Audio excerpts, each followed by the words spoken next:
Fill her up. You're listening to the Gas Digital Network. Conceive, believe, achieve. Shut the f*** up. You're listening to Believe You Me with Michael the Count Bisping. You know my name yet? And Anthony Lionheart Smith. Welcome to the show, ladies and gentlemen. We have Gilbert Burns, El Torino, joining us in just a second to give us the lowdown. His thoughts, obviously, he's fighting Masvidal in a couple of weeks.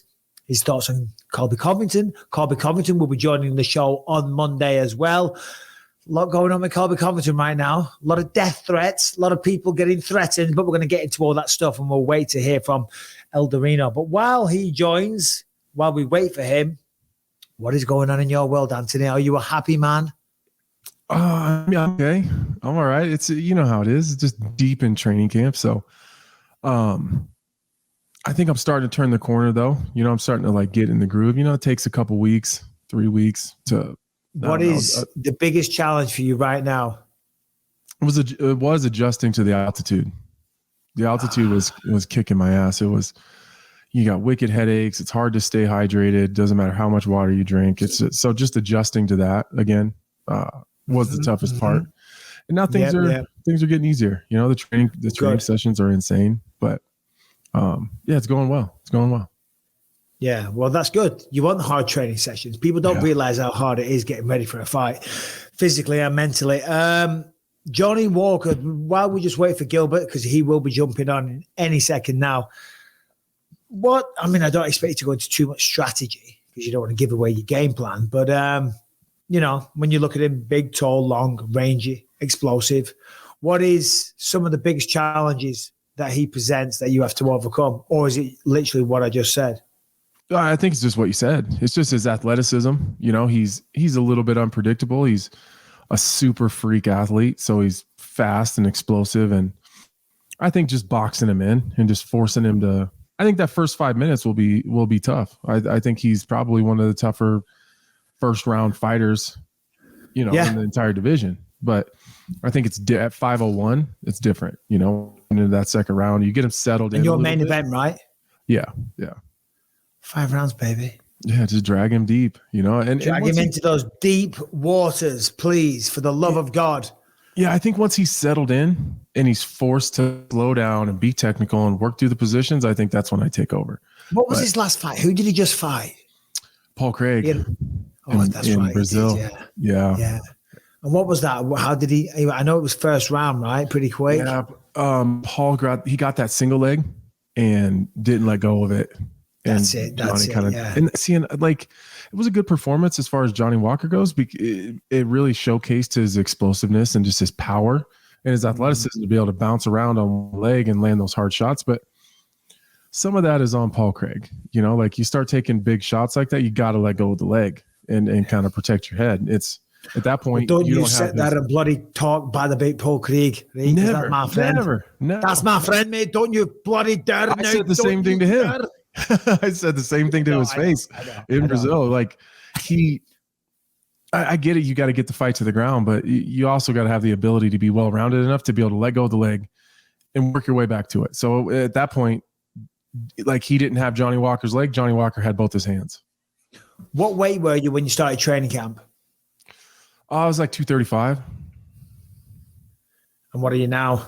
I'm 220. I was 220 after practice today. So right where I need to be.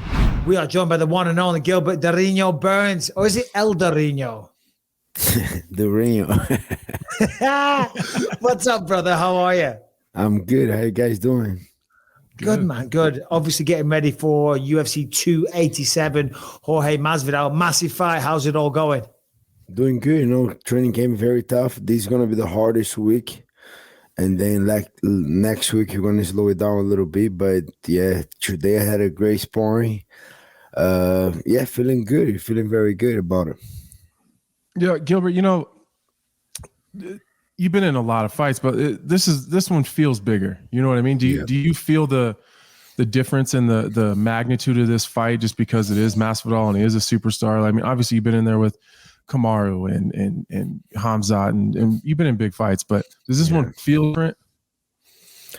I think I'm going to feel. I didn't feel yet. I think 5 weeks I'm going to feel a little bit more, but it came in a great time, you know. I just finished one camp, took a little time off, and got back to another camp. I think that's the best, you know. And then staying healthy, staying like good, it helped me. But it didn't feel like a big fight. Yeah, I think fight week I'm gonna feel. Right now I don't feel it like. I just feel like every other fight, you know. And this is gonna be my number 20 fight in the UFC. So Wow, that's a big deal that's a too. big one.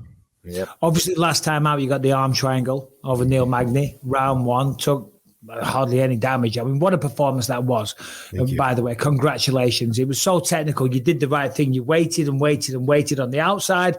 And then when the time was right, you exploded, took him down and got the submission. So congrats. Jorge Masvidal, right?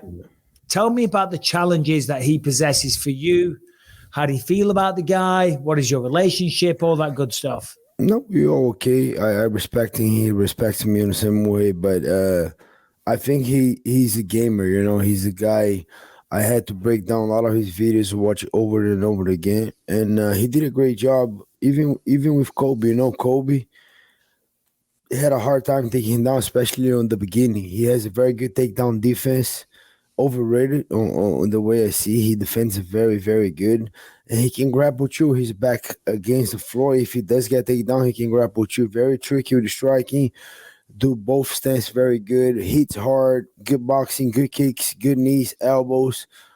He's a veteran, you know, 51 fights. And I think now with Leon beating Kamaru, he get extra motivation. You know, the last like 3 weeks that we have, 2 weeks, 2 training weeks, and the 5 week. If I think he get a little bit more motivated come to the fight, and I like it because everything goes good. I don't want people to say, "Oh, he beat a guy that you know he's on his way out, the guy that's losing." No, I want a motivated guy. I want a guy that, oh, see, Gilbert was in danger, but he put on this guy. That's what I want people say, you know. But I think he's very dangerous everywhere, well-rounded.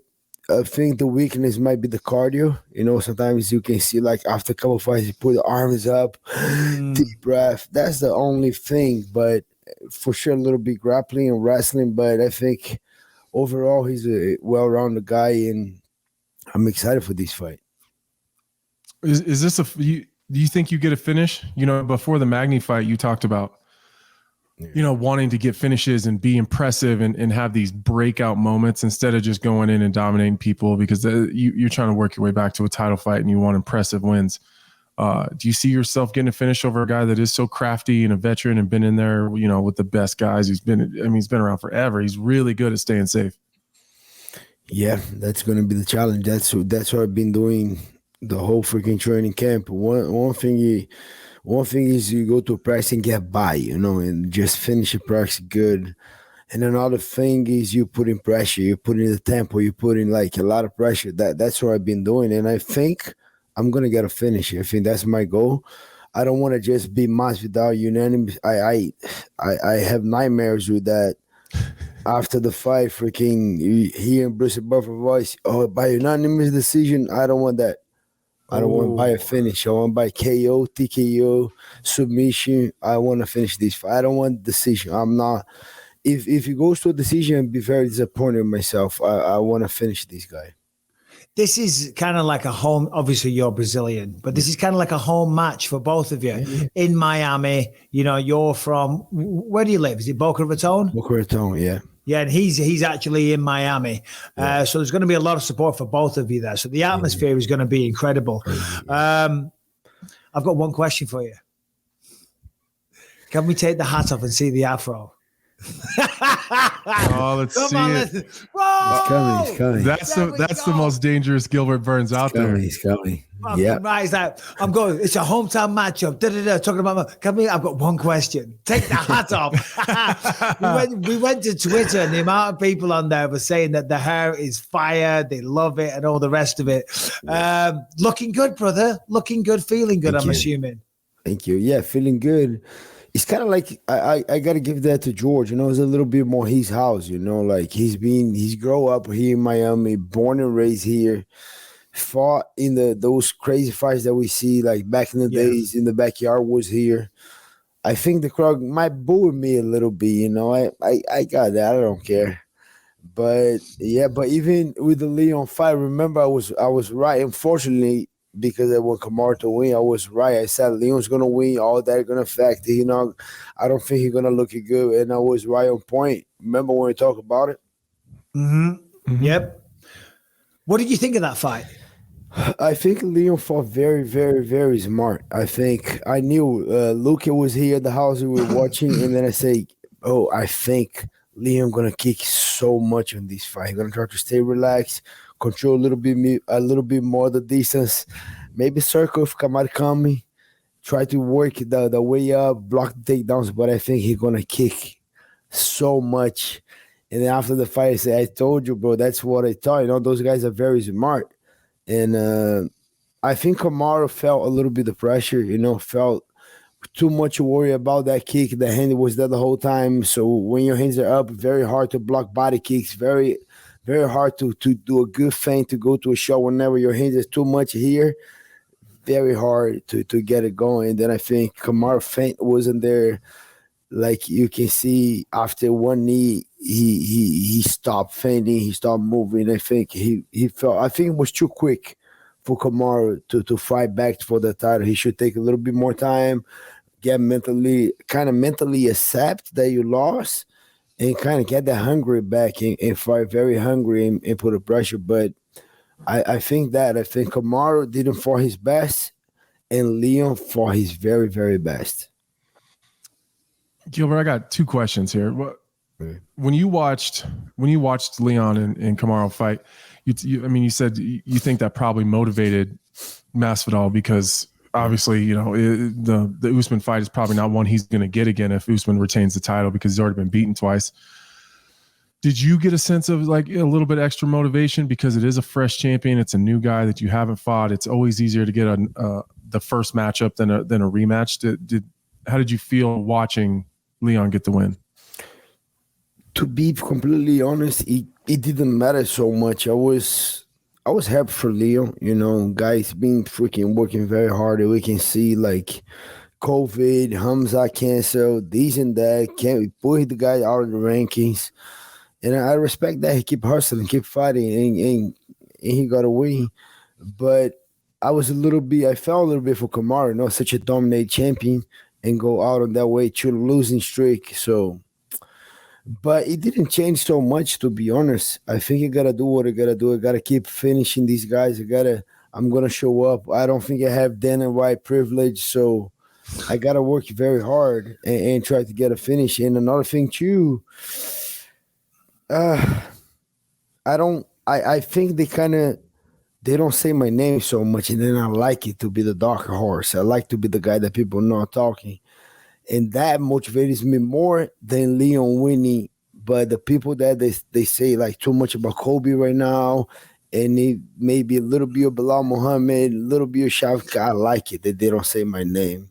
And April 8th, I just want to like put a lot of pressure on this guy, make a finish, and then they're gonna give a little bit of remind for these guys. That motivates me more than changing the champion and everything. You know, like, oh, okay, they don't say.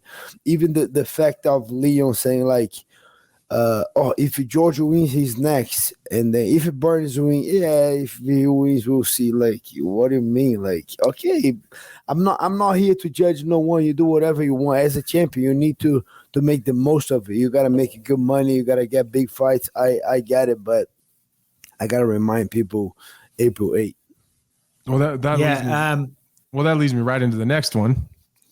When Dana at the presser says, you know, kind of no matter what, Colby gets the next title shot.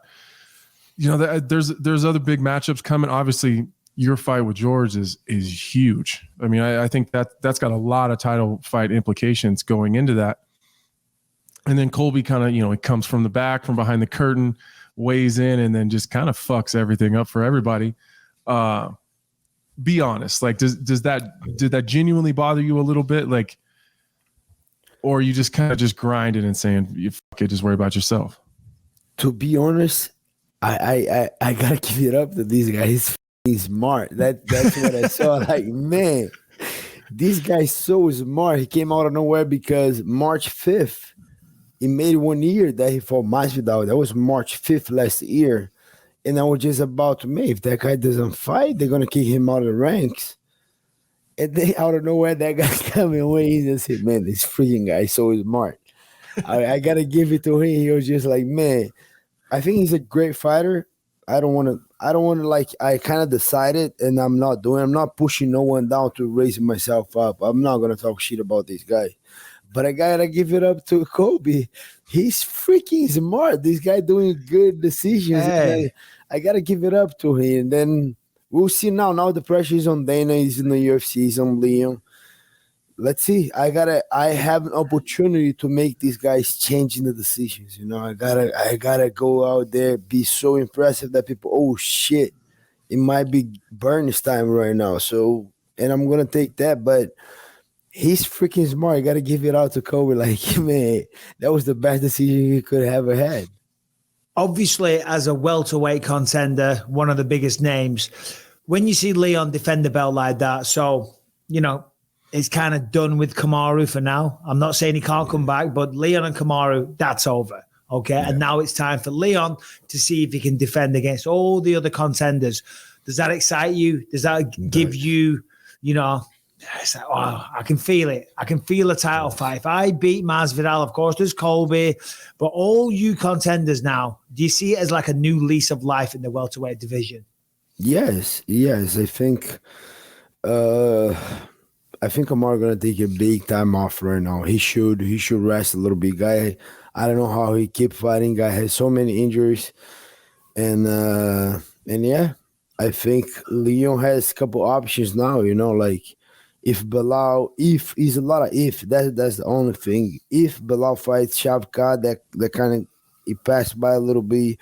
If Colby fights, is a lot of if. You know, and I have the opportunity to go out there and put doubts on Dana's mind, like, oh shit, I think we're gonna put Burns first. So that's where I'm thinking. And I don't mind. Sometimes it doesn't come in our way, right? You guys know more than everybody. Like sometimes you gotta hustle a little bit extra. Sometimes maybe one more fight, sometimes two more fights. I'm gonna try to establish myself as the next contender, next title fight, on my next fight, but I might go out there and beat the shit on Masvidal and they still not give it to me. So yeah, it is what it is. So sometimes it doesn't go, but I have a chance to kind of put it down on those guys' mind, and that's exactly what I'm going to do. What happens, and this is a hypothetical situation, let's just say Leon fights Colby. Leon beats Colby. International Fight Week. Leon's still the champion. Couple of months later, Conor McGregor knocks out Michael Chandler, and they make Conor McGregor versus Leon Edwards. What do you say then, Gilbert?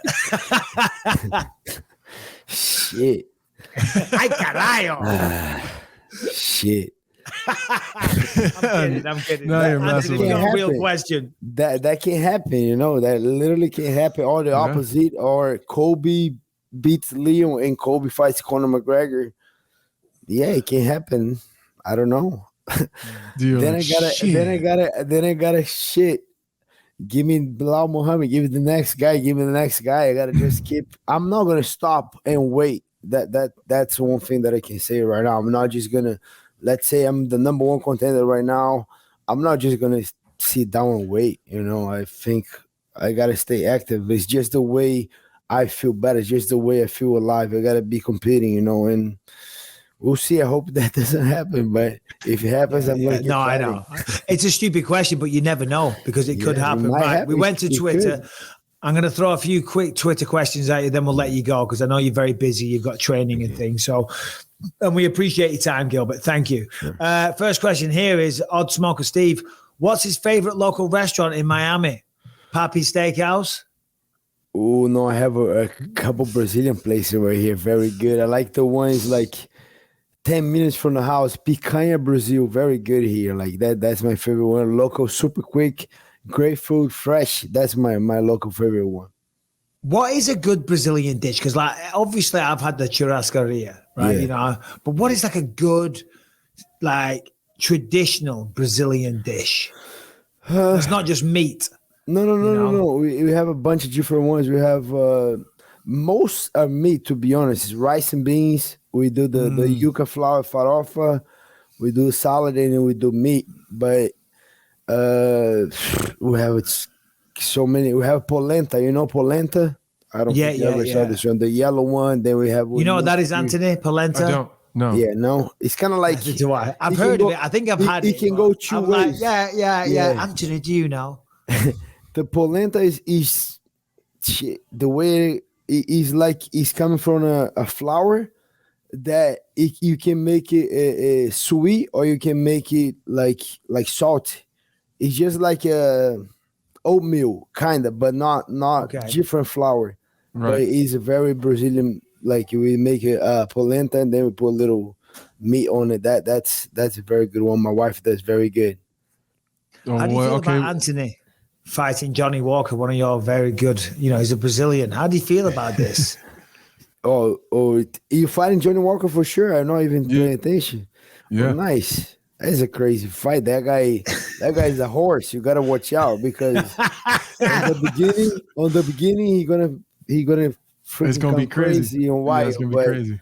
He's slowed down a lot after the first round, so you gotta watch out in that first round. That's a good fight. How's his jiu-jitsu?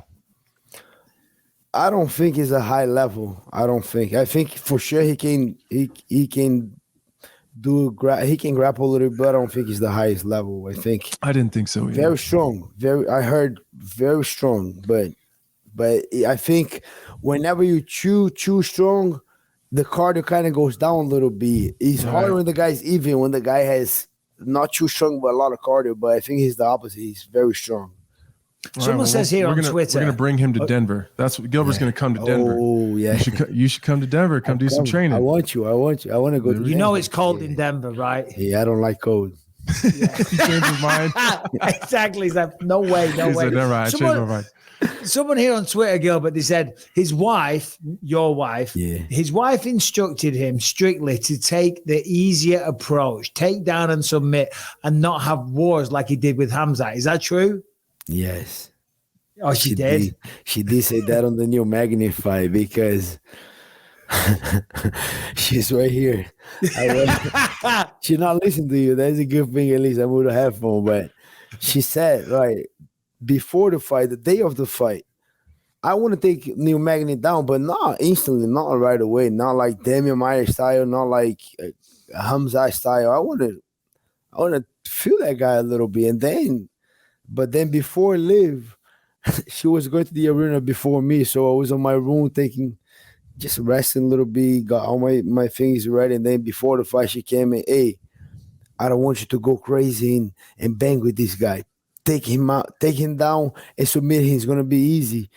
And then I'm like, oh, all right, promise me. And then I say, no, I'm not promising you. You promised me. And then okay, I promise you. And then at the fight, that is the craziest thing because at the fight, I was kind of feeling the distance. I was getting ready, and then I said, okay, I can see I'm gonna throw a right hand, maybe 1-1-2. I was kind of seeing the combination, and then I just remember myself like, oh, you say you promise, you got this guy down like, in the middle of the fight, like shit. Okay, I'm gonna throw a right hand. I'm gonna throw a right hand if it happens, I go to a body lock, and that's exactly what I did. But I wasn't looking for that in the beginning. I was like, I want to feint a little bit, and then come with a harder one, chew in and out, move. But then I said, you know what? Let me throw a right hand. If I miss, I go to a body lock, and that's exactly what I did. That's the power of your wives. It'll change your whole life. You're like, oh, maybe I'll knock him out, but then I'm going to get my ass chewed when I get home. You leave the fighting to me, okay? Yes. You cook the dinner, clean the clothes, shut the hell up. I'm joking, of course. Gilbert, we'll let you go, brother. Yeah. Really, really looking forward to your fight. It's a huge fight, you and Masvidal. Can't wait for it. All the best. Enjoy the last couple of weeks preparation, and thank you for your time. Thank you, guys. Thanks for having me. Let's go. Yeah, take care, man. Good luck. All the best, brother. Thank you. There he is. He's always fun. Love that guy. Yeah. He changes my own mentality sometimes. Like when I talk to him. Explain.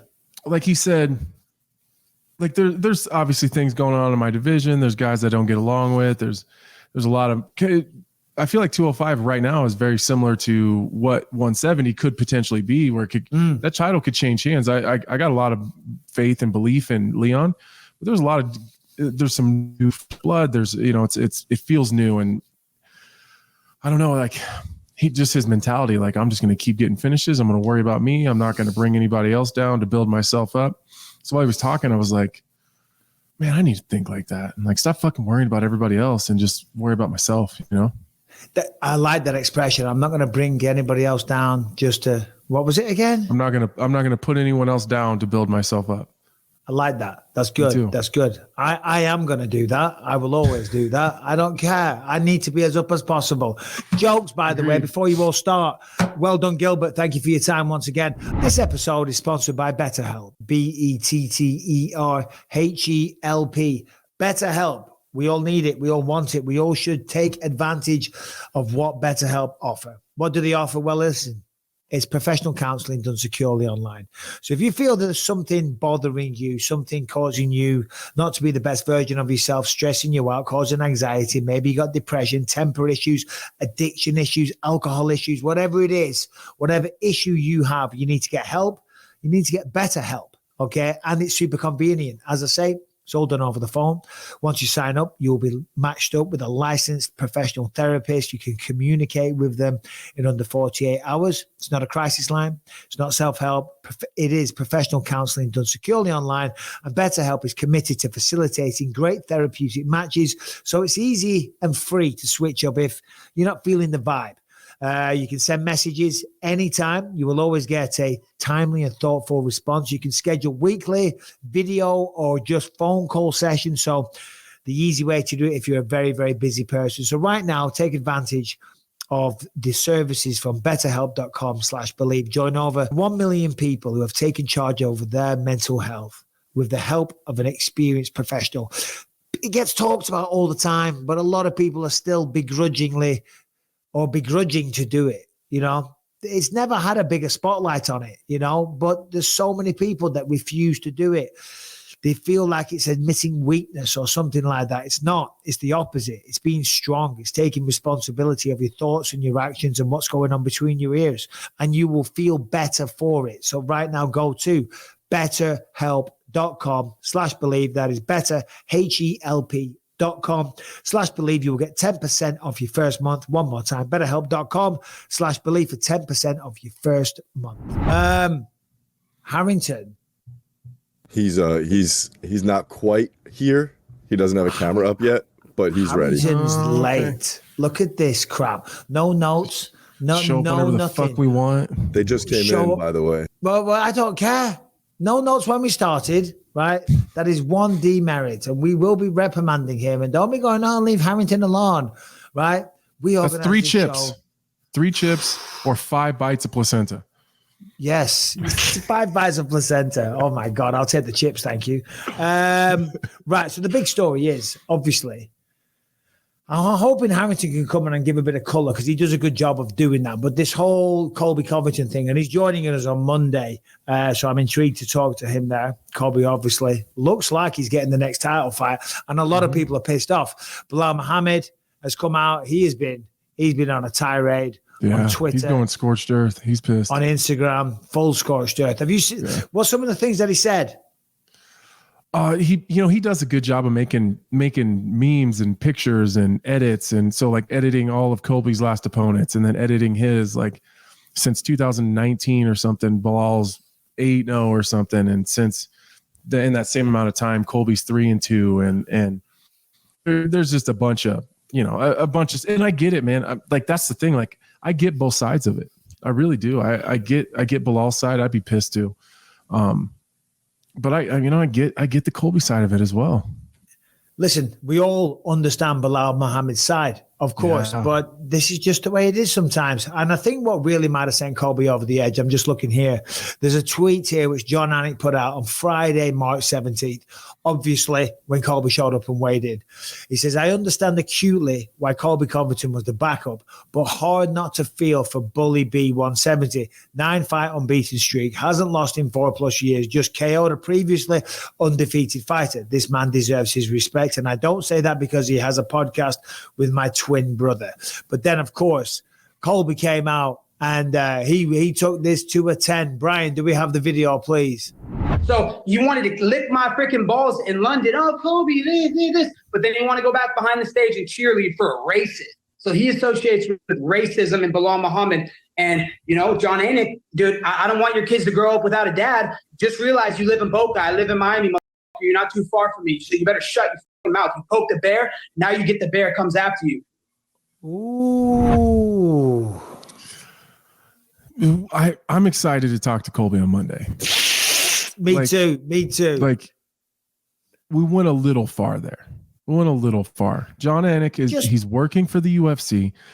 So he's got to try to build both guys. So I feel like he bigged both of them up. Like, I understand why Colby's here. I understand why he's the backup, but also I do kind of feel bad for Bilal Muhammad, as does probably most everybody. Everyone understands why Colby, but both things can be true. You can feel bad for Bilal, but also understand the Colby situation. But you can't. John Anik is a consummate professional. He does nothing but try to build up the fighters. I almost wanted to text John and just be like, man, I'm sorry. Like, that just sucks. Like, it's kind of a dick move. And I believe once, and I hate to bring this up because it's like I'm ragging on John. I'm not. I remember when me and Colby went back at each other years ago. I don't know if you saw it on Fox Sports. He started giving me a bit of grief in a post-fight interview, and we went back and forth a little bit. John came to the defense of Colby Covington live on Twitter and kind of berated me a little bit. We had our little words, me and John. We squashed that many years ago. The only reason I bring it up is because he was defending Colby, and it was like Bisping was a little out of line there, and he was probably right. The man had just won an interim belt, let him have his moment, and all the rest of it. Because as you say, John Anik is the consummate professional. He really is. They don't get any more professional, and they don't get any better at what he does. He is so passionate, always prepped. But what do you think?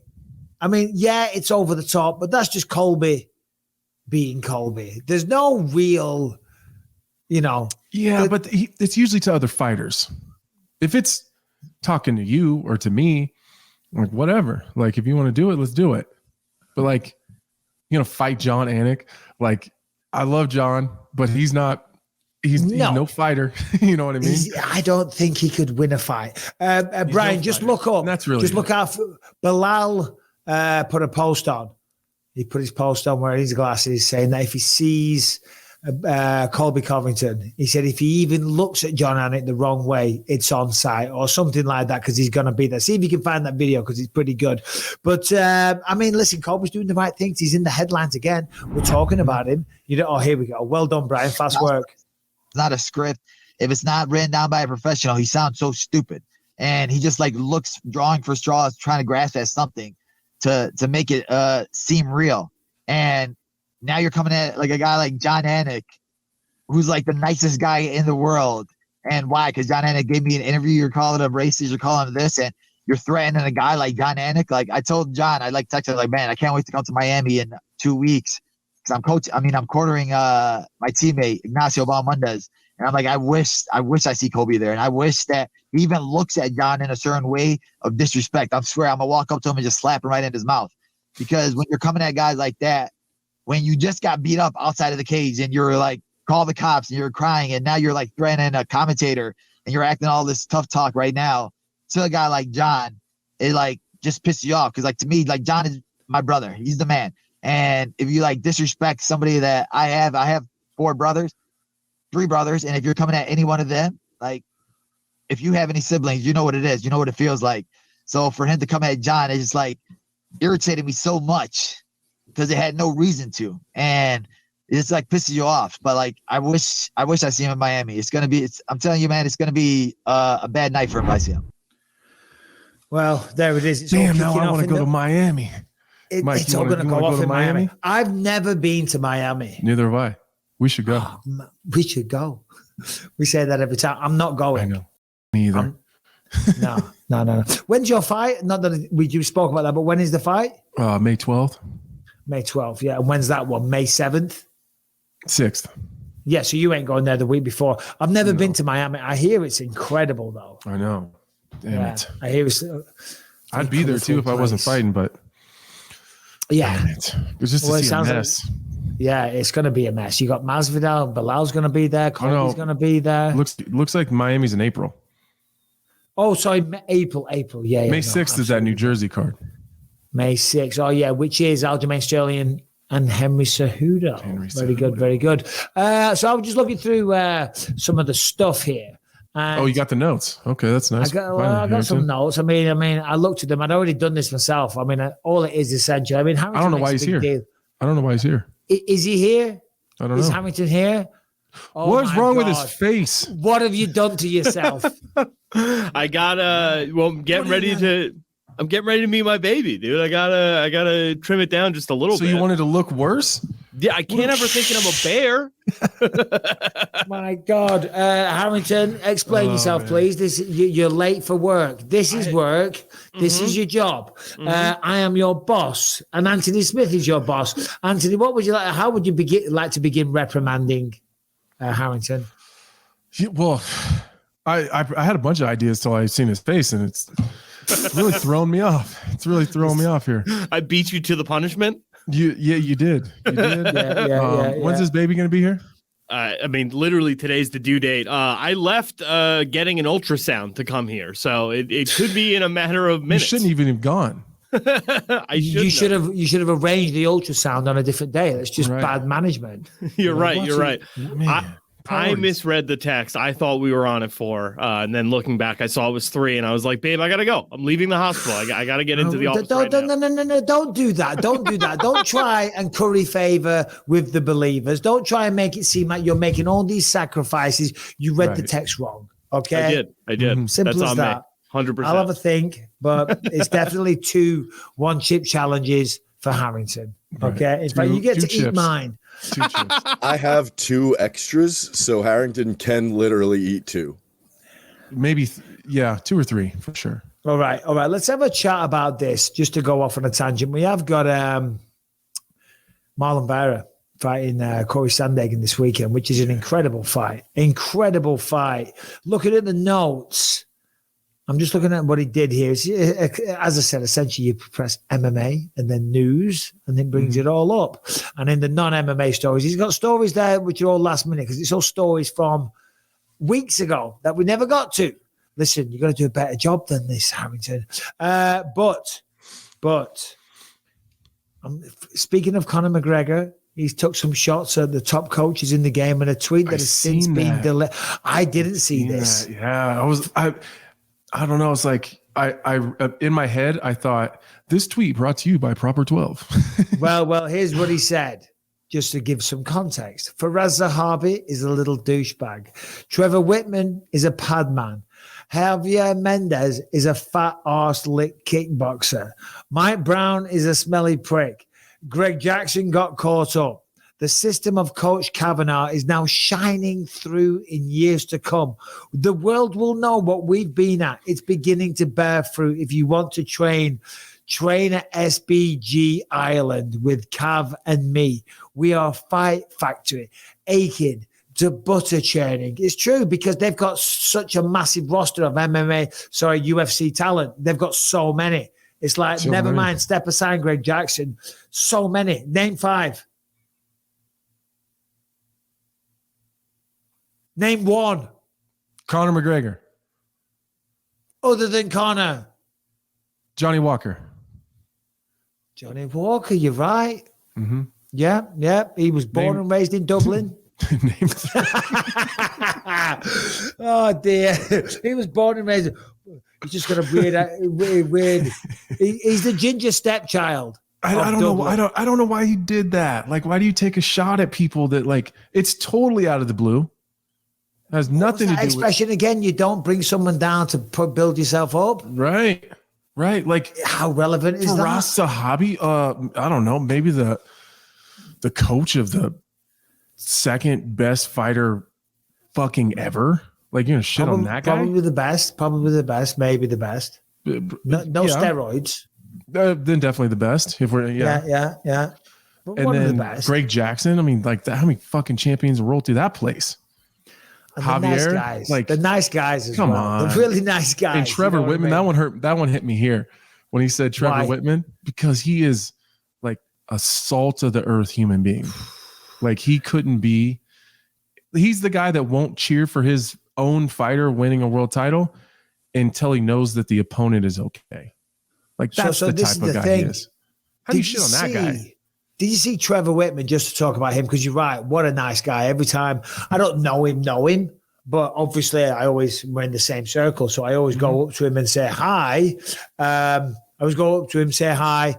You know, we have a quick shoot the shit for a couple of minutes. And he is always the nicest guy. And then Saturday night, after Leon won the belt, he went over congratulating Leon.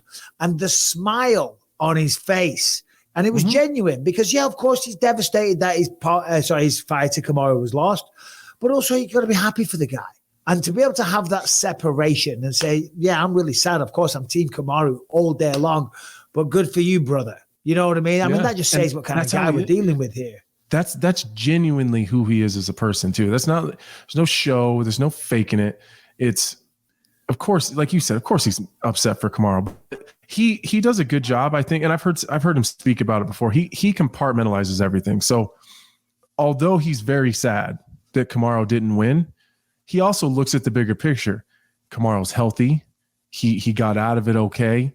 He's uber successful in life, financial, career. Like him losing the title in Trevor's mind, the way that he looks at it, does it suck? Yeah. But in the broad spectrum of things, Kamaru's doing pretty fucking good in life. And I think that's how Trevor looks at it. Like, yeah, tonight sucks. You know how he's doing good? But overall, you're doing great. Do you know how I know he's doing good? I don't know. Well, there's lots of reads I have on it, but any man that can wear a suit jacket with no shirt underneath is doing great in life. I mean, that's good. But on Friday at the weigh-ins in London, I went to the ceremonial weigh-ins. I was on stage with some of the fighters, and then I wanted to get out of there, so I'm trying to get transport, and it's freezing cold. And I'm waiting for UFC had a car to come and get me, and I'm standing there waiting, and there is a beautiful, bright purple Lamborghini SUV. And it was like the sickest thing you've ever seen in your life. And of course, it sounds obnoxious because the color, but when it's a supercar like that, it's like metallic purple. It would just pop in. It looked great there where the light was hitting it. And then the engine was roaring. You know, not my cup of tea. But I said to someone from the UFC, whose is that? And that's Kamaru's. That's what he's been rolling around in all week. Yeah, there it is. Oh, yeah. Yeah. That's badass. That's when you know the guy's doing all right. Brian, just look up the price of one of those things. I'm going to guess it's got to be 300,000. I'd say probably 170. No. Brian 235. 235. Yeah. 235. Okay, not bad. Might grab one this weekend. Do you know if you won the belt and you defended the belt many times and you won and you earned millions and millions and millions of dollars, what would be your dream car? My dream car. You're gonna make fun of me. Don't say a pickup truck. Yeah, it would be a Ford F-350. Okay, so hear me out. There's this company that takes two separate Ford F-350s, like these big super. Right. It is a Ford F-350. Yeah, these super dualies, and they take two and they cut them in half, and they make a 6-door F-350 dually. They're like $200,000, but it's fucking badass. That sounds pretty good. Yeah, it's pretty cool. So I get one of those. Those big American trucks, I must say that the interior of them, the new ones, they're pretty luxurious, man, and they're so spacious. I'm very tempted to get one, but so I can feel like a real man, you know. But if we're talking cars, I really want an Audi. Stephen Wonderboy Thompson actually has one. It's an R8. Yeah, they are sweet. Oh, Stephen's got the R8, does it? Yeah, that's a flashy car.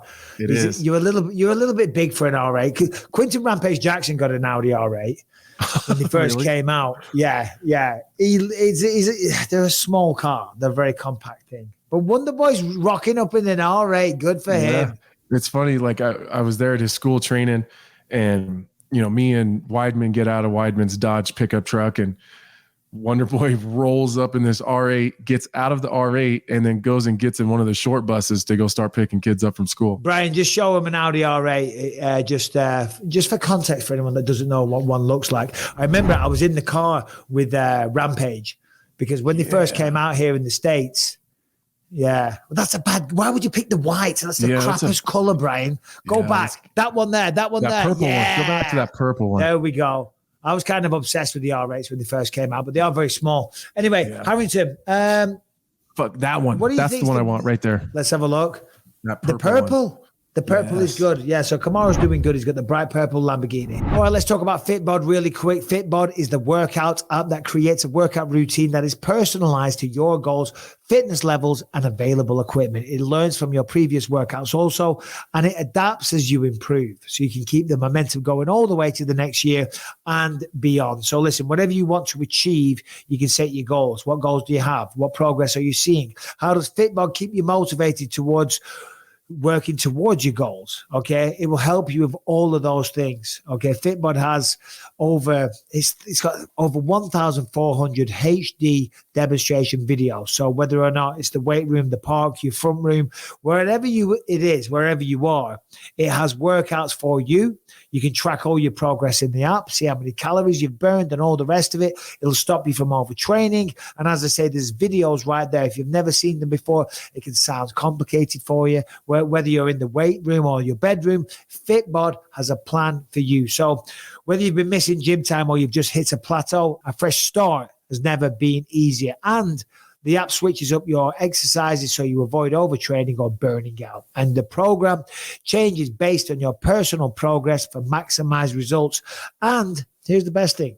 A full year of Fitbod costs less than the cost of a single session with a personal trainer. And we have a ridiculous offer for you. Join Fitbod today and build a routine that lasts all year.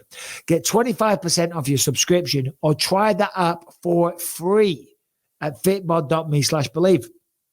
You want to work out? You don't know what to do? You can try it for free and then get 25% off your subscription by going to fitbod.me/believe. That is fitbod.me/believe. Should we talk about UFC, Conor and USADA? Should we talk about John Jones' question whether or not Stipe would show up? Should we talk about, we did Colby, or should we talk about Joe Rogan says that the game keeps evolving.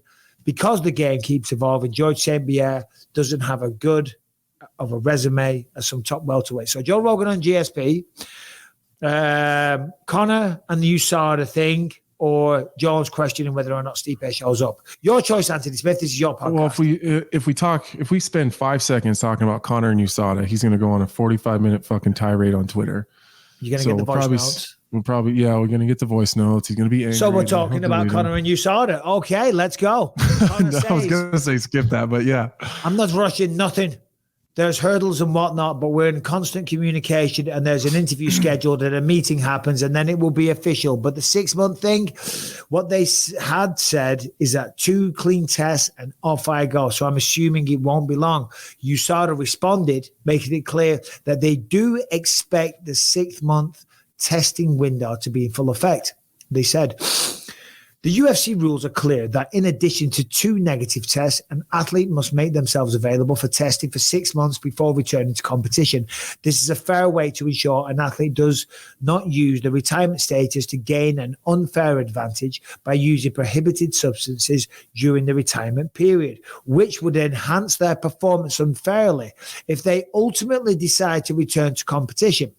While the rules permit the UFC to make an exception to the 6-month rule in exceptional cases, when the strict application of the rule would be manifestly unfair to the athlete, our position, which we have made clear, is that Conor should be in the testing pool for the full 6-month period. Your thoughts? That's kind of what I thought the whole time. There is a provision, obviously, that they can, in extreme circumstances, they can waive the 6 months. But it seems like that would be. I don't like that.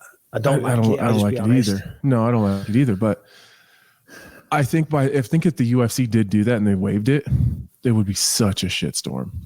I just think that it, like, PR wise, that would be a really bad look.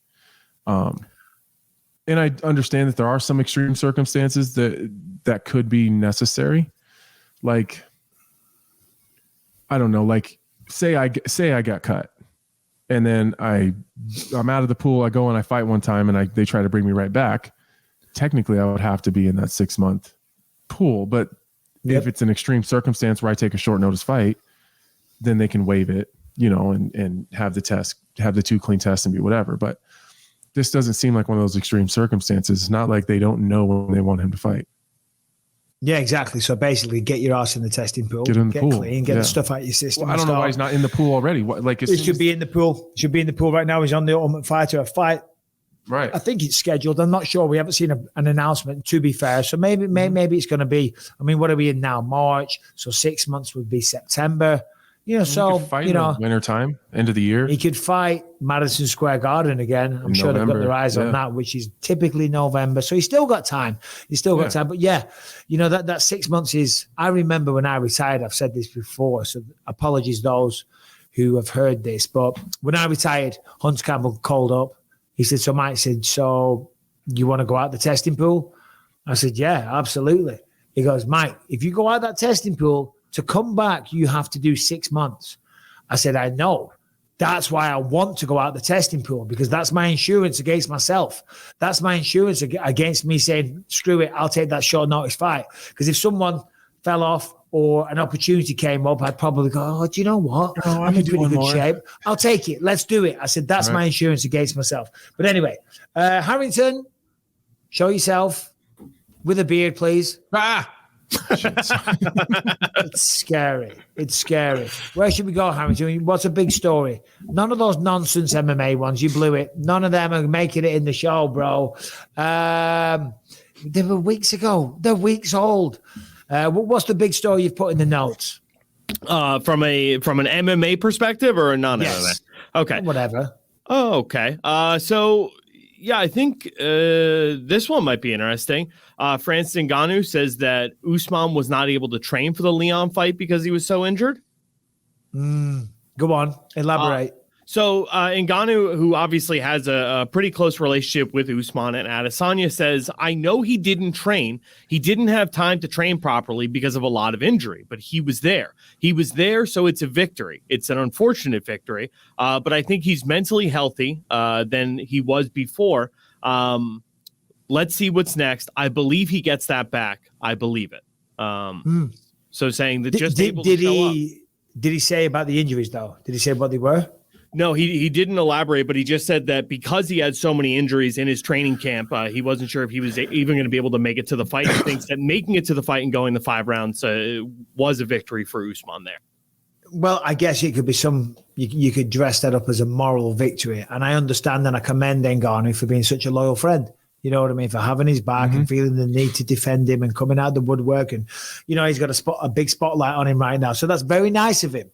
But the reality is, and I'll kick it to you in just a sec, the reality of the situation is, yes, he's injured, not because he's injured because of the wear and tear, because he's 36, because he's been wrestling his whole life, because he's been fighting at the highest level for years now. Do you know what I mean? That's not an injury.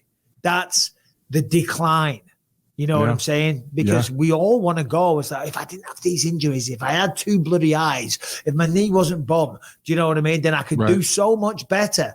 But you go up. And as you're going up, people are chipping away. The life is chipping away. The career's chipping away. Injuries, and your shoulders hurt, and your elbows hurt, and your fingers hurt, and your knees hurt, and all the rest of it. Sadly, and with respect to Kamaru, because I love the guy, that's not a reason for losing fights. That's the reason why you're losing fights, maybe, but that's also a reason that's not going to go away.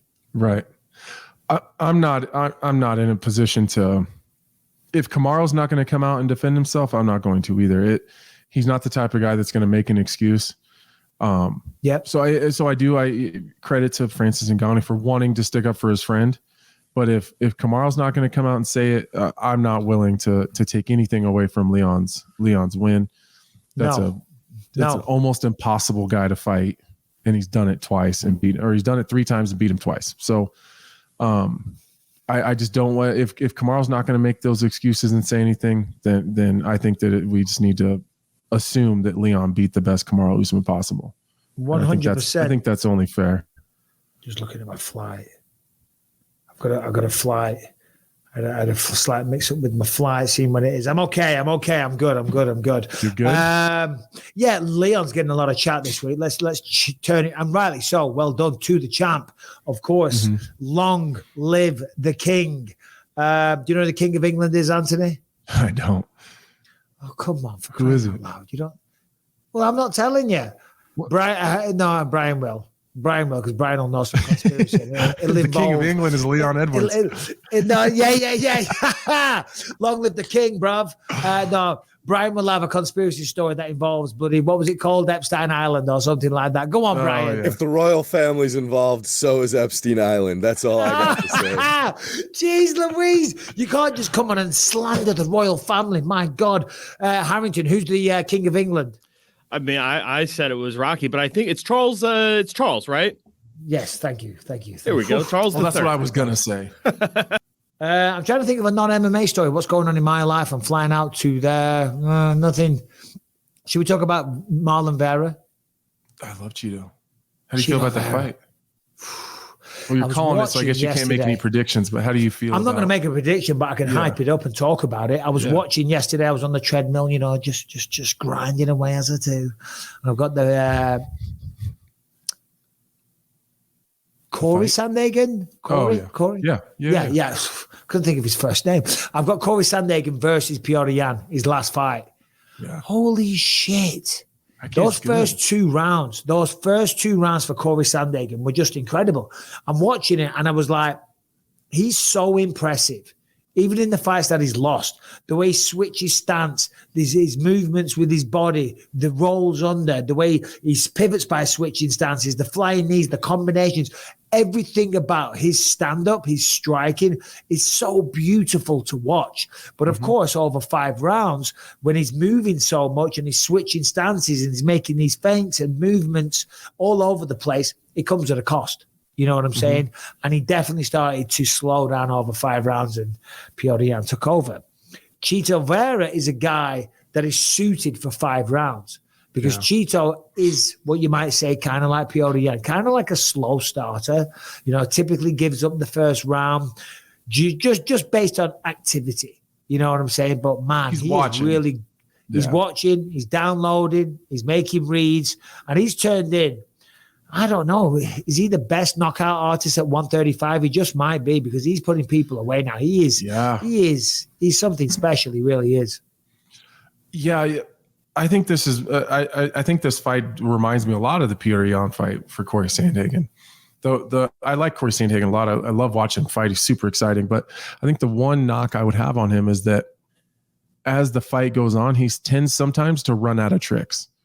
If they're not quite working and people aren't falling into his traps all the time, it's like he runs out of fancy shit sometimes. And so I think he's got a really dangerous ground game. I don't know. I see this being a stylistic advantage a little bit for Cheeto because he's so fundamental and he's nothing. It's nothing flashy or fancy or crazy. It's just really basic fundamentals at a super high level. And I think as the fight goes on, I could see Cheeto starting to close the distance, cornering him, walking him down, laying a big kick and slowing the movement down of Corey. I think if Corey wins, he's going to have to hurt Cheeto early. That would be my guess because I think it's going to be hard. I'm just looking at the record. Just looking at knocked out Sean O'Malley, round 1. Lost to Jose Aldo. He was pissed after that fight. Yeah. David Grant by decision. Frankie Edgar, knockout, front kick. Rob Font, decision. What a performance that was. And then knocked out Dominic Cruz in round 4. That's his latest run. Let's have a look at Corey. Last time out, Song Yadong. Doctor stoppage, round 4. Before that, beat Petr Yan. Sorry, lost to Petr Yan and then lost to TJ Dillashaw. Beat Frankie Edgar with a flying knee. I thought he won the Dillashaw fight, to be fair. See, that's one that's open for debate, though, isn't it? Yeah. I thought he looked great. I thought he won that as well. Yeah. By the narrowest margins, but it wasn't a blowout. But I thought he did enough. So, what is your prediction then? Because obviously you're not going to be there this weekend. No, work. Right. I'm busting ass here. Man, I feel bad saying this, but because me and Corey have the same manager, and we see each other in Denver all the time because he's training here. So we do strength and conditioning at the same place. So I'll see him today. Well, what a two-faced bastard you are. Yeah, I mean, I'm telling. I'm going to see him at fighter meetings. I'm going to see him at fighter meetings tomorrow. Don't do that. Tell him. Don't do that. Did you have a good session yesterday? Did you have a good session with Anthony? Did you? Did he say good luck? Well, it's not Did with me. Did he wish you all the best? Of course. Did he? I wish them both the best. An hour before, he predicted you to lose, bro. No, I don't know that I could ever pick against Cheeto because I just have such belief in him and his story and his background and where he came from. I've connected myself to him very much. So we don't talk all the time. We don't hang out, but I feel very connected to Cheeto and his journey. So I'm not sure that I could pick against Cheeto, but I do genuinely believe that as the fight goes on, I think Cheeto wears him down slowly. And for, at the minimum, I think he wins the last 3 rounds. Because he's just got such a good chin. He's got a great chin. He's as tough as they come. And his mentality is different.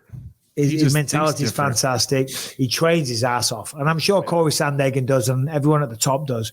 But he's so disciplined. And I mean, so disciplined, obviously I'm close with Perillo, and Perillo's his guy. Him and Cheeto are very close, and it breaks my heart. It makes me jealous because I'm like, that used to be me, but now it's Cheeto, and I don't even get a phone call anymore. But when I see Perillo, he tells me all the stuff, and I go down to the gym now and again. And yeah, Cheeto's an animal. Absolute animal. And I'm going to get accused of being biased on Saturday night again because people just go, oh, my Bisping's mates with Cheeto. I will be calling the fight like I see it. If Corey's doing well, I'll say that. If Cheeto's doing well, I'll say that. But I will smile if either man wins. I can't make a prediction, but it's going to be a sensational fight. It is. Sensational. Co-main event. Let's have a little look-see-do. Hold on. Holly Holm. Oh, Yana that's right. Santos. What did she used to be called? Yana Kunitskaya.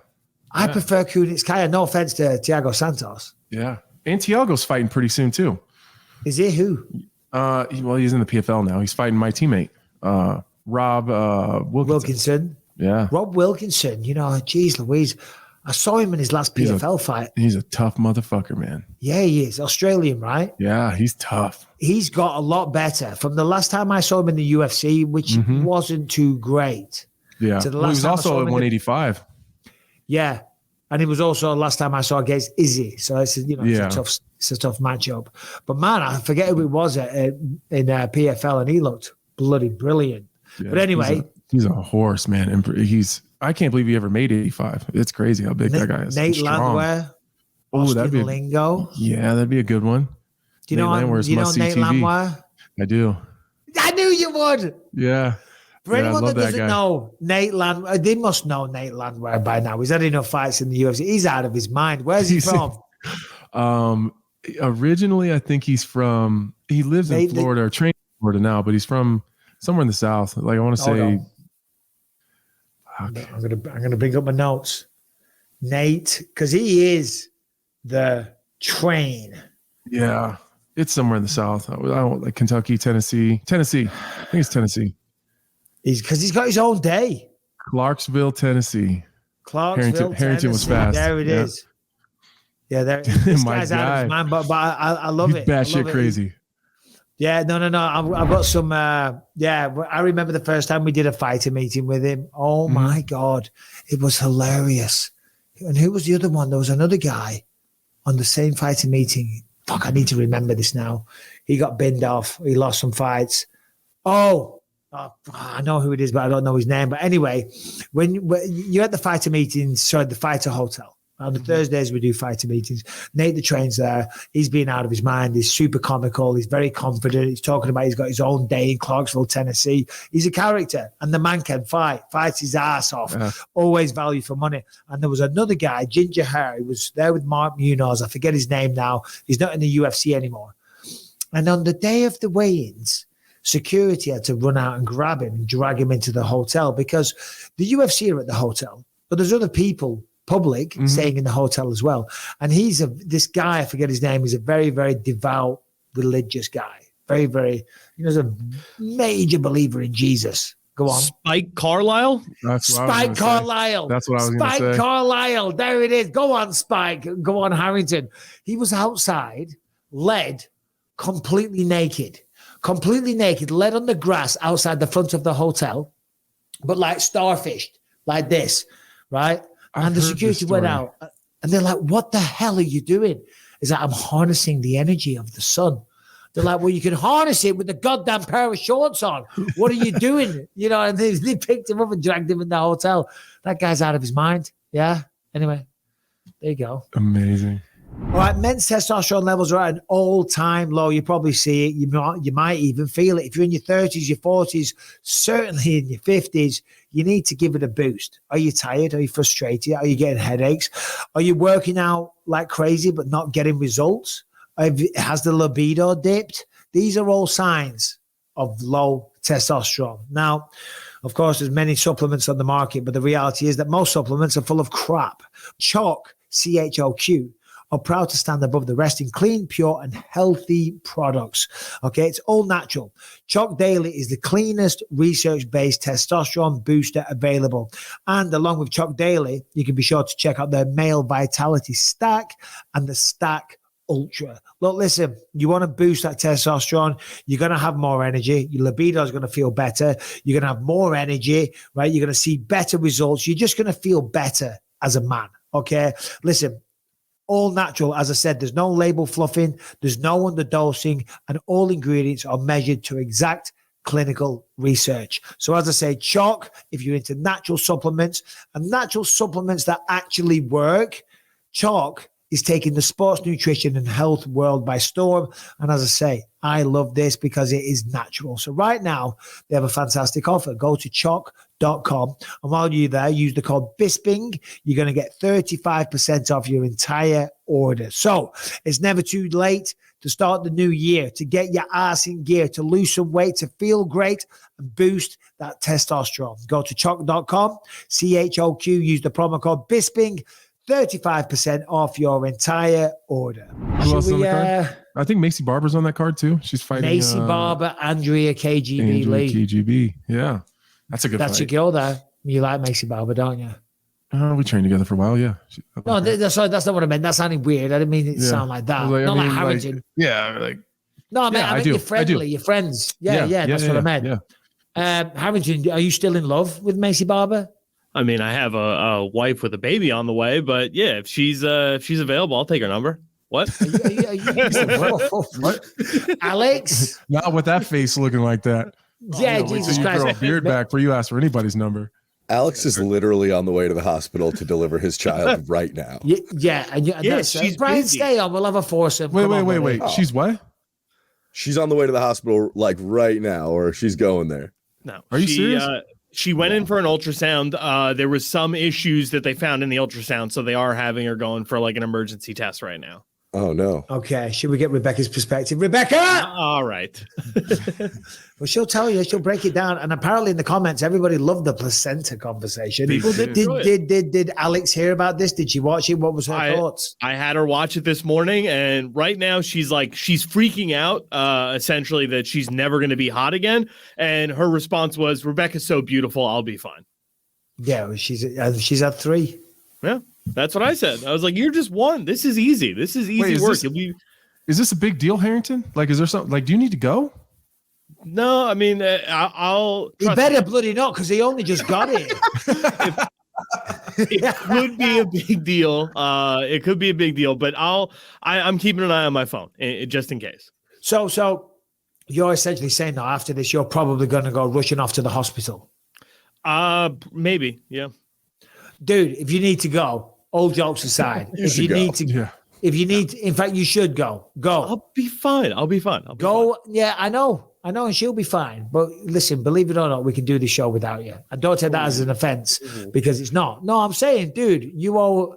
The only thing that you owe right now is to your child, son, daughter, Aura, right? Daughter, yeah. To Aura and Alex. You don't owe us anything, right, Anthony? 100%. If you got to go, you should go. He's still going to stay. He's still going to stay. Yes. Yeah. Okay. The believers are going to be so pissed that you chose us over your child. No, they're not. That's she's going to be in labor. She's going to be in labor for hours and hours. I only get 2 hours a week. No way. You guys. No way. Rebecca, seriously, get here. No way. That's surprised, dude. That's not 100%. All my kids have been born in less than 2 hours from the time her water broke. All 4 of them. When Callum was born, she was in labor for bloody days, for about 2 days, because he came 9 weeks. He was 9 weeks premature. He came out. They said he'd be about 2 pounds, but he stayed on Harrington. But he came out and he was 4 pounds 8, which they were quite surprised at. But yeah, she was in labor. I don't know. It was like 2.5 days. It's a long time. 2.5 days. My wife was in labor for 47 minutes. Our last kid. Oof. Wow. We barely made it to the hospital. Yeah. It's crazy. I had many trips down to the canteen. And while she was in labor, I was eating steak and kidney pudding, chips, peas, and gravy, which is a classic dish, and she's led there. She's going, "Argh." It wasn't like the hardcore section, where they really ramp it up. Because I tell you what, how was your lady? How was she when she was like really going through the final throes? Each one was a little bit different, but she was pretty tough for the last 2. She pretty much did natural, not because she wanted to. Just they came so fast, there was no time to get any drugs or epidural or anything. But I like the second to last one, she was kind of bitchy. So I just went over on the couch and just hung out, and I was like playing games on my phone and just kind of, because every time I try to talk to her, like calm her down, she just tell me to go fuck off. So I was like, okay, I'll be over here. You let me know if you need anything.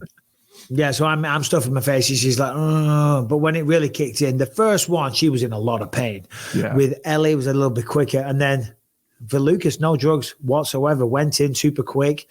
And then I think I've said this before, but gave birth. We were in and out of the hospital, I would say, within 90 minutes, 2 hours.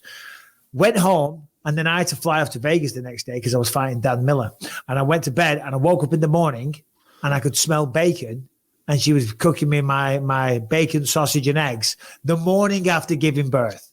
Do you know what I mean? Crazy. I know. That's And I felt insane. so bad as I was eating it. but the laughing gas, Harrington. Did you ever go on that, Anthony? No, never. Oh, it's good. It's good. You got to go on I the should laughing get gas. some. I should get some. Rebecca's like, I don't need it. Shh, never mind, you need it.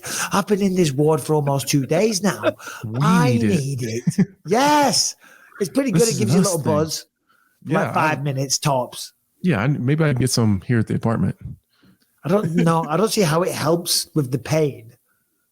Yeah, it'd be fun to be all fucked up for 5 minutes, though. Yeah, it just takes you out of body for a little bit, which is nice. I think it's the same thing. When I was in Bulgaria last year, we all went to a nightclub. And did I tell this story about throwing up in the nightclub? No. Oh God! Right. So we're all in, and they're all lovey-doveys. They're all actors and actresses. I shouldn't say that. They're all they were all amazing people. And the lead actress, Matilda Lutz, she's like perfect. You know what I mean? Of parents from the bloody art dealers or something. From Italy, and she's a model for bloody Dior or whatever the fuck it is. I don't know. She's doing well. She's perfect. In life. Yeah, she's perfect. Yeah. And I'm a fucking meathead with one eye. Do you know what I mean? And drinking far too much and swinging an axe all day. Yeah, we're in this club, and they're coming round with those helium balloons filled with helium. No, not helium. Laughing gas. Yeah, laughing gas. Yeah. So I was doing them and they're laughing. And, this is great. Of course, like a nomad, I'm going to do too many. Let's do another one. And I just remember, and we're all there, and she was there. And all of a sudden, I threw up in my mouth, right? Oh, no. It came again. And I'm in a nightclub, I'm surrounded by them all. And I'm like, and I'm like, my mouth is just full of spew. And the only thing I could do was go and spew up out everywhere. And I'm like, I can't for the love of God. If I'm going to be able to show my face on set Monday morning, I cannot for the love of God throw up all over this nightclub. So oh, you swallowed it. Oh, I had to. Do you know what I mean? And it was one of the most disgusting things I ever did. But that balloon just knocked me sick. Do you know what I mean? And I did. Were you sick for a while after that? I was like, oh God. But well, no, because then like an idiot, I'm going around telling everyone, do you know what I just did? I threw up in my mouth and then I swallowed it. And they're like, oh, back off. Like, oh, your breath. Oh, dear. Oh, Listen, we've got 10 minutes left. We'll do a couple of questions. If you want to send a question, then send it to bympod@gmail.com, Harrington.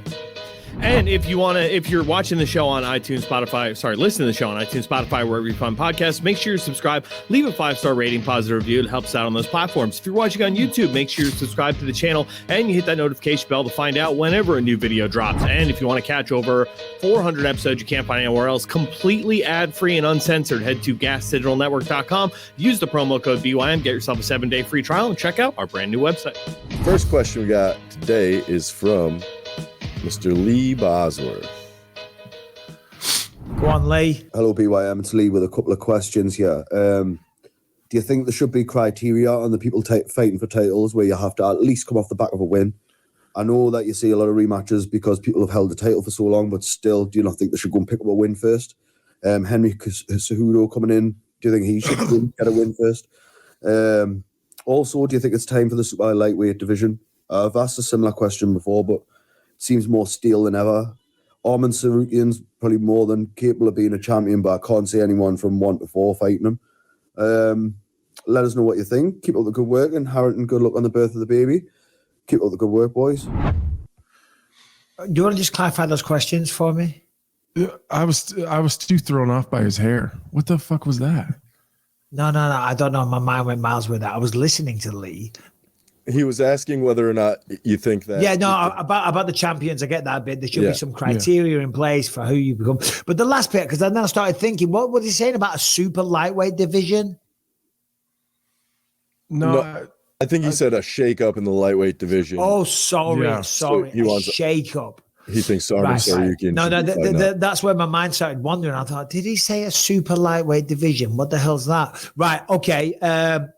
Anthony, thoughts on criteria for title fights? Man, it's just too hard to have a hard and fast rule. You know, I get it. Sometimes it doesn't work out exactly the way that some people think that it should. But a guy like Henry Cejudo, you know, 2-division champion, the guys that he's beaten, as dominant as he was, like he stepped away, he was never beaten. That guy kind of gets to, you know, he kind of gets to step in. And as much as you guys, maybe some people don't like him or they think he's too cringe, like the fucking guy can fight, and he left a champion. So if he comes, you know, like that's just kind of the Yuri Prohaska thing. Yuri, even though Yuri never defended, you know, we're saying Yuri gets to come back in and get a title shot no matter what because he was never beaten and he never defended it. Look how many times Cejudo defended his and then won it in a different division.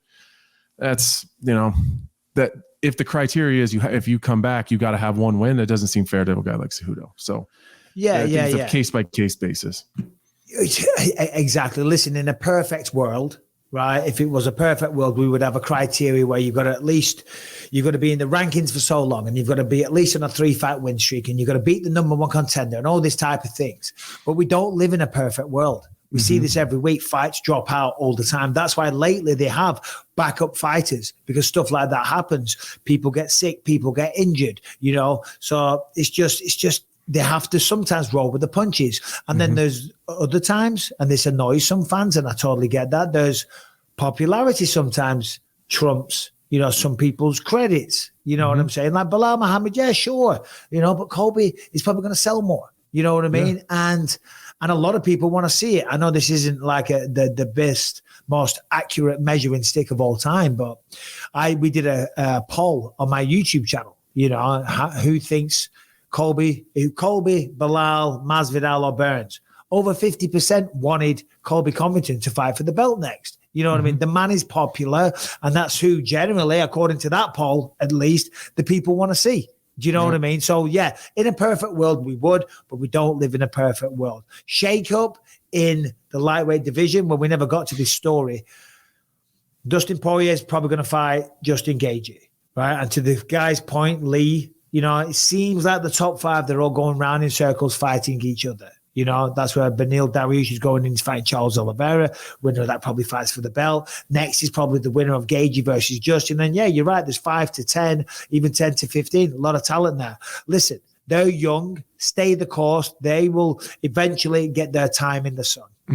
And credit to Justin Gaethje for kind of giving an opportunity to Fiziev to kind of pull him into the mix a little bit. Good example. Good example. That's every once in a while you'll get a guy that'll pull one of those guys in. The problem is you got to take advantage of that when it happens. So Fiziev kind of just got turned away, and now he's going to be on the outside looking in for a little bit. That's just the way it goes. That is the business. Brian, go on. All right, we got another question here from Mr. Rishab Tembulkar. I think I nailed that. Rishab Tembulkar in a car. My dumbass teammate sprained my foot on Tuesday, and I fight this Saturday. Besides the obvious of being blind out of one eye, what's the worst injury you guys have fought with and won with? Love the show, y'all. Yeah. Well, obviously, yeah. I mean, being blind in one eye is up. Like, but what's yours, Anthony? The way he said that, like, I know, it's like just disregard that. Fucking blind. 10 years almost. Won the championship. Broken hands. You know, I've gone in with broken hands. Yeah. Various times. The ribs. When I fought GSP, when I fought George, that's right. I remember hearing about this. The week before. Fucked up. It was bad. That was a bad one. It's such an obvious excuse, but I'm telling you, I couldn't move. What else? There's always injuries. Yeah, there's always something. Knees are bad. Hip is bad. Yeah. Oh, I had for years, even still bothers me now. I couldn't throw a right hand very good because of a pinched nerve. You know what I mean? Oh, It was always slow and sore, but I don't know. It's been a long time for me. I'm washed up. I'm over the hill. What about you, Anthony? Yeah, just same shit. Like my hip has always given me problems, you know, the fucked up knees. But the broken is that the hip flexor when you throw kicks? Does that hurt? Yeah. It's actually better recently as I've been rehabbing it and just taking good care of it. But there for a while, it was real bad. Do you find that when you're doing rehab and stuff like that, you know, that they're good and they help, but do you find there's also there's a lot of charlatans out there and a lot of assholes that waste your time? For sure. You got to find a good one. You got to find a good one. Sure. It's like massage. It's like massage therapists. Anybody can take a test and get a license, but there's only, there's really good ones out there and there's some really shit ones. I've walked out. I mean, don't get me wrong. There's some great places. There's one in Orange County, Dr. Kessler, OC Fight Dogs. So they're great. I've walked out of so many. You know what I mean? Like my back now, I know it's broken, but before I knew that, I was trying to get treatment on it, and I was in so much pain. And then I did find out it was broke. But then I thought, well, what I can do is I can work on my mobility, work on my stretching, do everything I can, get as loose as I can everywhere, because that's going to be accentuating the pain that I'm in. So I went down to see this guy. And I walked in and I told him all about it. I said, I'm really trying to loosen up. I really want some deep tissue. My hip flexors are super tight. My glutes are tight. My back's tight. My abs are tight. My neck's tight. Everything's tight as hell. And on top of that, I've got a back broken in 2 places. So I'm trying to loosen everything else up. And I said, oh, my neck's sore as well. He lies there, rubs me on my stomach for a little bit, and then goes, okay, stand up. How does that feel? How do you feel? They say that a lot, don't they? Have you had that? Yeah. How's that feel? Yeah. It feels exactly. It's exactly the fucking same. Exactly the same. It feels exactly the same. You rubbed my stomach, buddy, for 30 seconds. He goes, okay, back down. Rubs it a little bit firmer, and then in another place. How does that feel? I'm like, it feels exactly the same. And then now he's getting frustrated. He's like, well, I can't help your neck. Okay, so I lie down and he does a similar thing on my neck. And I'm like, bro, the doctor wants to do 2 more operations on my neck because I've got 2 bulging discs. And then he's just doing that. And he goes, how's that? And I'm like, I'm done. Yet another shot. I said, I got to go. I said, this is a waste of my time. It's a waste of your time. Well, it's not a waste of your time. You're getting paid, bastard. Yeah. There's a lot of charlatans. There's a lot. Should we do one more question? I know you got to go. One more. Let's make it quick. Yeah, let's do one more. Make it a good one. All right. So we got one question here from Mr. Dalton Robertson. What's up, Anthony and Michael? Dalton from Texas here. I got a quick question. I've been reading your book, Michael, Quitters Never Win. A fantastic book. One of the things that really stuck with me was during one of the chapters, your son got scared to watch you fight. So you called him and told him that you couldn't promise that you would win, but you would promise that you would do your absolute best. And as someone with parents who died when they were young and 2 kids of my own, that really, really stuck with me. I just wanted to know from both of y'all, what's one thing that you really tell your kids that you want to get across to them as they're adults, you know, transitioning from being kids to adults? What's one thing that you really want to hammer home to them? Also, I'll be in the event in San Antonio for the UFC. I hope to see you there, Michael. Also, why can't we change the chain link fence to have razor blades in them? So whenever they grab the fence, you get cut. Boom, lose a finger. You don't even have to lose a point. You just lose a finger. Boom, problem solved. Harrington, going to be a great dad, but fuck you. Have a great one, boys. Dalton had me until he said Harrington's going to be a great dad. I'm like, I was there. I was even kind of with him through the razor blades. Yeah. I think he's making fun of that guy that said, "Why don't you just have perspex?" Remember that? Were you on? Anyway, so thank you very much. I appreciate that.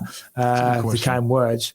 And and what I said to him, I was talking about it in my book, because my son was like, Callum, when he was really young, "Oh, you promised me you're going to win." I said, "Well, I can't promise you I'll win, but I promise you I'm going to do my best. And as long as I do my best, and that's all that matters, son. And that in life, that's all we can ever do.